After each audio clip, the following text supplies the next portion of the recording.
Okay,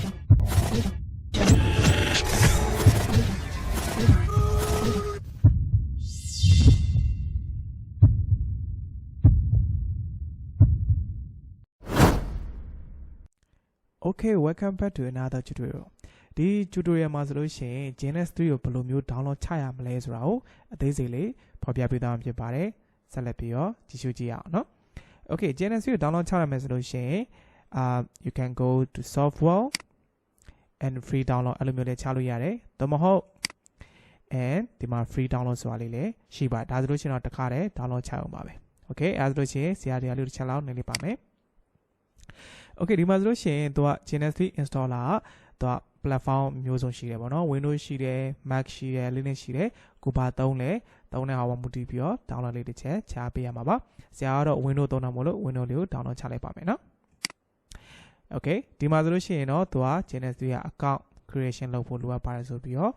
တက်လာပါတယ်ကြလို့ကို့မှာ account ရှိနေပြီဆို login နဲ့သွားပါ account မရှိဘူးဆိုလို့ရှိရင်တော့ create account ပေါ့နော်အခုကတော့ account မရှိဘူးဆိုပြီးတော့သဘောထားကြည့်အောင် create accountဆိုဒီမှာဆိုလို့ရှိရင်ကိုယ့်ရဲ့ credential လေးထည့်လို့ရပါတယ် for example ကိုယ့်ရဲ့ first name last name ပြီးရင်ကိုယ့်ရဲ့ Gmail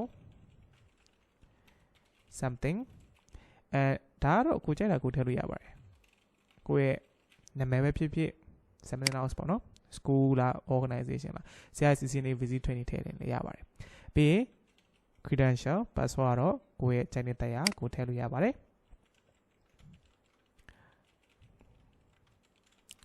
Okay ပြီးရင်ဆရာတို့နေရာကျတော့မြန်မာဆိုတော့မြန်မာလေးကိုရွေးလိုက်ပါမယ်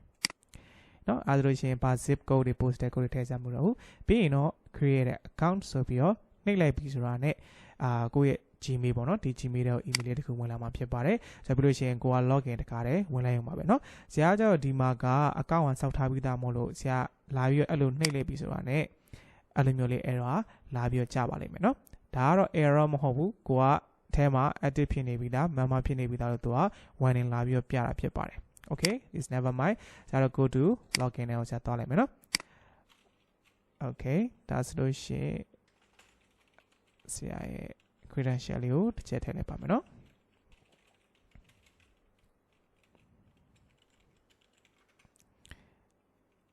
ဒါမဟုတ်ရင်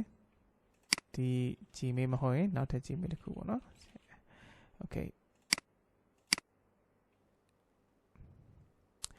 အဲဒါလို့ရှိရင် successful login ဖြစ်သွားပြီเนาะအဲဒါဒီအဆင့်ထိကိုသေချာလေးရောက်သွားပါရောက်သွားပြီဆိုလို့ရှိရင်ခုန download ချမယ်ဒီ duration ပေါ့เนาะအစကနေပြီးတော့ပြန်သွားမယ် free download အဲဒီမှာ download ပေါ့เนาะဆိုတော့ဒါဆိုလို့ရှိရင်အခု download ချနေပါပြီဒီကတော့ဒီ software ယူမလားပေါ့เนาะ normally 200တဲ့ဒါပေမဲ့ GNS user ဆိုတော့ free တဲ့ဒါပေမဲ့အခု no thanks cancel and ဒီမှာဆိုလို့ရှိရင် Mac က68မှလောက်ရှိမယ်ပေါ့เนาะ okay saveအဲဒါလို့ရှိရင် download ချသွားမယ်ပေါ့နော် download ချတာကိုခဏစောင့်လိုက်ပါ okay အဲ download ချနေချိန်မှာနောက်ထပ်တစ်ခု download ဆက်ပြီးတော့ချမှာဘာလဲဆိုရင်ဒီ GNS3 VM ဆိုတာလေးဒါလေးကအရင်အရေးကြီးရနောက်ပိုင်း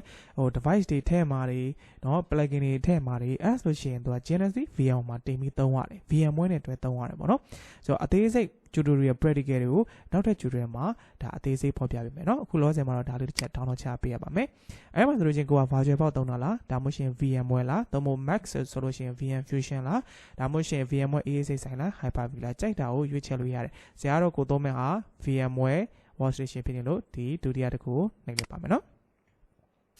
Okay save ဒါဆိုလို့ရှိရင်တော့ဒါ download ချတော့ဖြစ်ပါတယ် Mac ကတော့939 Mac ဆိုတော့နည်းနည်းလေးကြာပါမယ်เนาะ